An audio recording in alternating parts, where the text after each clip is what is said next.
Darbo sutarties keitimas. Pakeiskime darbuotojo darbo sutartį. Keisime darbuotojo atlyginimą. Atidarykime darbuotojo darbo sutartį.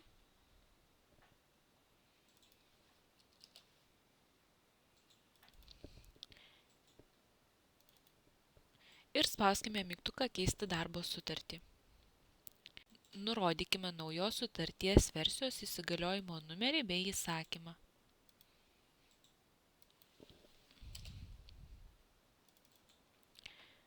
Išsaugokime suvestus duomenis.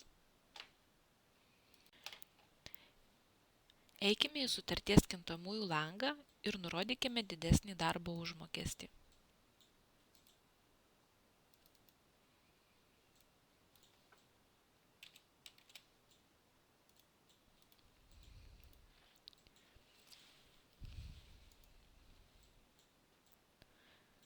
Patvirtinkime sutarties keitimą.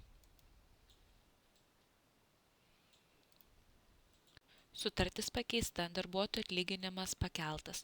Atspausdinkime sutarties priedą.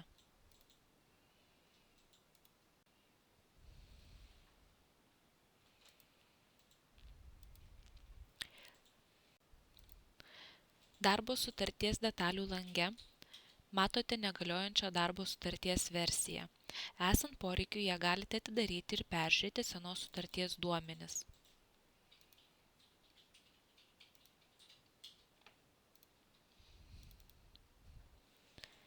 Jeigu atlyginimas yra keičiamas mėnesio viduryje, iki pakeitimo datos sistema atlyginimą skaičiuos senuoju tarifu, po pakeitimo datos naujuoju.